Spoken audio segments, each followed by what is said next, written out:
Warga Desa Lengkong, Kecamatan Mumbul Sari, Jember memasang spanduk mengingatkan warga lain yang melintas untuk berhati-hati karena ada tuyul yang berkeliaran di daerah mereka. Kekesalan warga terkait teror tuyul karena banyaknya warga yang kehilangan uang hingga jutaan rupiah. Tidak jarang, uang hasil jualan bensin eceran hingga uang dari amplop hajatan ikut hilang dicuri tuyul. Hilangnya uang tidak secara langsung, tapi bertahap, mulai dari pecahan Rp50.000 hingga Rp100.000. Warga bahkan mensiasati agar uang tidak hilang dengan rambut dan bawang putih. Kalau punya ibu itu udah ketemu, nak. Udah kehitung. Satu malam 50, 100.000 gitu. Satu minggu gitu, 1 minggu 2 kali hilangnya itu. Ya, kalau maling kan diambil semua. Oh gitu. Iya. Totalnya berapa adanya? Punya Bu Anton 300, punya ini sebelah ini Andin 450. Kapolsek Mumbul Sari, AKP Fatur Rahman meminta warga menurunkan spanduk teror tuyul karena akan menimbulkan keresahan masyarakat. Terkait uang warga yang hilang, polisi akan menyelidiki lebih lanjut. Dari Jember, Jawa Timur, Bambang Sugiarto, iNews melaporkan.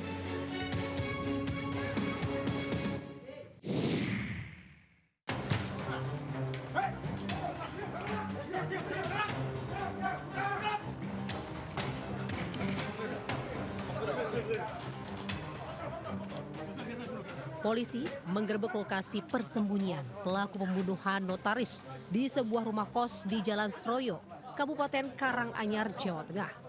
Pelaku tak berkutik karena polisi yang datang jumlahnya cukup banyak. Lokasi persembunyian mereka terdeteksi setelah polisi memintai keterangan saksi, keluarga korban, dan hasil olah tempat kejadian perkara. 3 pelaku melarikan diri ke Jawa Tengah usai menghabisi nyawa korban. 3 pelaku yang ditangkap segera dibawa ke Polda Metro Jaya untuk pemeriksaan lebih lanjut. Kasus pembunuhan notaris terungkap 1 hari setelah jasad korban ditemukan. 1 dari 3 pelaku pembunuhan adalah sopir korban. Polisi juga mengamankan 3 pelaku lain yang diduga sebagai penadah hasil kejahatan. Dugaan sementara pelaku melakukan aksinya untuk menguasai barang milik korban. Untuk sementara, pasal yang kami terapkan adalah pasal 338 KUHP tentang pembunuhan. Untuk pembunuhan berencana masih kami dalami. Pelaku hingga kini masih menjalani pemeriksaan di Mapolda Metro Jaya. 3 pelaku membunuh Syarifah Sidah Alatas, notaris berusia 60 tahun, dan membuang jasad korban di Sungai Citarum. Ketiganya mengambil mobil dan 2 telepon genggam milik korban. Di Jakarta Selatan, Helmi Sayangbati melaporkan.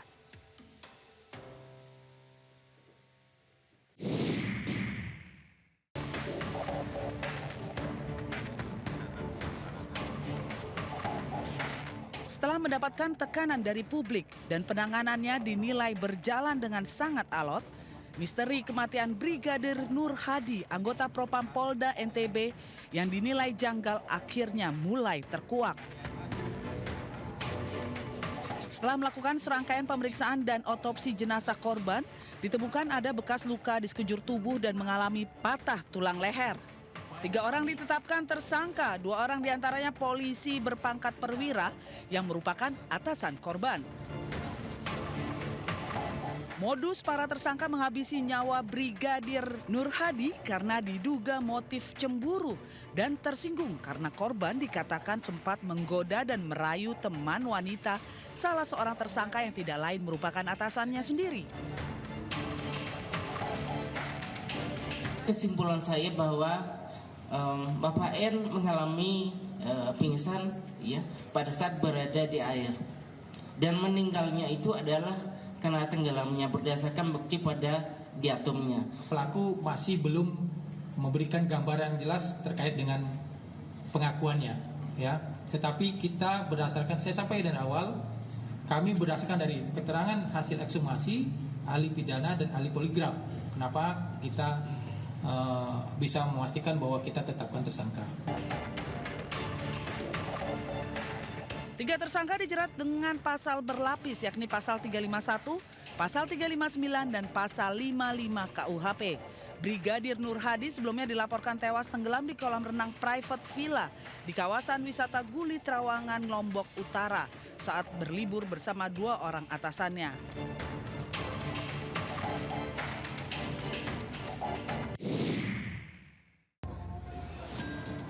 Inilah 3 orang yang menjadi polisi gadungan ditangkap di salah satu warung remang-remang di Kota Batu. Saat ditangkap, ketiga pelaku, Saifur Rahman, Yoyon, serta Fauzan Anwari, hanya pasrah saat pesta miras. Ketiganya digelandang ke Polres Kota Batu untuk pemeriksaan karena melakukan aksi pemerasan. Kasus berawal saat salah satu pelaku meminta tolong pada korban untuk menggandakan uang dengan cara ritual.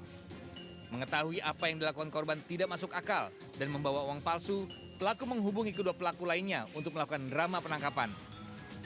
Berbekal borgol, korban diminta memberikan uang damai sebesar 25 juta rupiah agar kasusnya tidak dilanjutkan. Namun korban hanya bisa memberikan 20 juta rupiah dan disepakati para pelaku yang kemudian melepaskan korban. Merasa ada kejanggalan, korban kemudian melaporkan kasus ini ke Polres Batu hingga ketiga pelaku diringkus. Saat ini ketiga pelaku beserta sejumlah barang bukti alat kejahatan sudah diamankan di Polres Kota Batu. Dari Batu, Jawa Timur, Denny Irwansyah, iNews melaporkan. Wah gila, udah nabrak nih. Wah gila, udah nabrak. Seorang pengendara merekam mobil Dinas Propam Polres Tapanuli Selatan yang terlibat aksi kejar-kejaran di ruas jalan di Kota Medan Minggu malam. Mobil tersebut dikejar kendaraan lain karena diduga pelaku tabrak lari. Insiden saling kejar ini viral di media sosial. Saat diberhentikan paksa, pengemudi mobil Dinas Propam ternyata seorang pelajar berusia 16 tahun. Pengemudi bersama seorang wanita dewasa yang disebut sebagai guru mengemudinya. Hasil penyelidikan, Polda Sumatera Utara tidak ada kasus tabrak lari dan mobil dinas yang dikemudikan pelajar itu adalah milik pelaksana tugas Kasih Propam Polres Tapanuli Selatan. Kendaraan tersebut itu bentuknya adalah seperti serempetan antara 2 kendaraan roda 4. Dan hasil daripada pengecekan yang bersangkutan terhadap kendaraan yang diduga diserempet itu tidak ada buktinya, tidak ada perkenaan. Kendaraan Dinas Propam Polres Tapanuli Selatan itu kini diamankan di Polda Sumatera Utara. Propam juga masih memeriksa Ibtu AF yang dinilai lalai sehingga mobil dinas tersebut digunakan oleh anaknya tanpa sepengetahuannya. Di Medan, Sumatera Utara, Aminur Rashid melaporkan.